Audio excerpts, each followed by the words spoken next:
විදිහට බොඩි ට්‍රාන්ස්ෆෝමේෂන්ස් කරගත්තා අපි සෝෂල් මීඩියා through දකින්නවනේ. හැබැයි ඒ දකින කෙනා එක ඔයාව කම්පෙයාර් කරන්න යන්න එපා.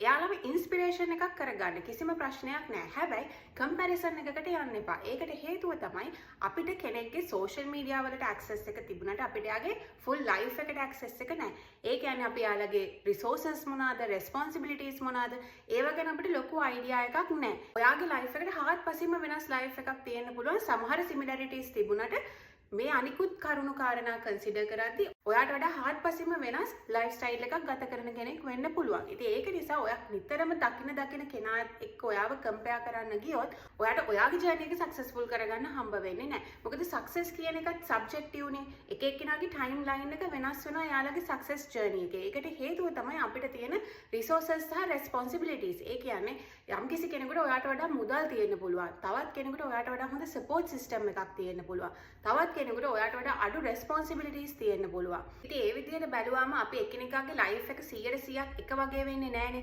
ඉතින් ඒක නිසා ඔයා නිතරම දකින කෙනා එක්ක කම්පෙයාර් කරලා ඔයාව ඩිමෝටිවේට් කරගෙන ඔයාව මිසරබල් කරගෙන ඉස්සරහට යන්න ගියොත් ඔයාට ප්‍රෝග්‍රස් එකක් නෙමෙයි ඇත්තටම ඔයා හිටියටත් වඩා ආපස්සට යන එක තමයි සිද්ධ වෙන්නේ.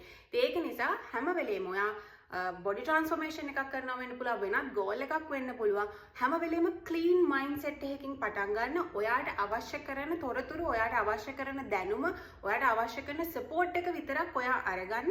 අනිකුත් සියලුම දේ සෙකන්ඩරි ලෙවල් එකෙන් තියාගන්න. ඔයාට අෆෙක්ට් වෙන්න දෙන්නේ නැතුව. එතකොට ඔයාට ඔයාගේ ජර්නි එකට ફોකස් කරලා හිමින් සිරු ඉස්සරහට යන්න පුළුවන්. යම්කිසි කෙනෙක් මාසෙකින් බොඩි ට්‍රාන්ස්ෆෝමේෂන් එකක් කරලා තියෙනවා නම් ඔයාත් ඔයාගේ සියලුම දේ අත්හැරලා බොඩි ට්‍රාන්ස්ෆෝමේෂන් එක වෙනුවෙන් ફોකස් කරන්න ටයිම් එක තියෙනවා නම් ඔයාට කරන්න පුළුවන් වෙයි. හැබැයි ඒ අතරේ ඔයාට තව ගොඩාක් දේවල් හැන්ඩල් කරලා තව ගොඩාක් දේවල් එක ඩීල් කරලා නම් ඔයා ඒ දේ කරන්නේ ඔයාට මාසෙන් ඒ බොඩි ට්‍රාන්ස්ෆෝමේෂන් එක කරන්න බැරි වෙනවනේ.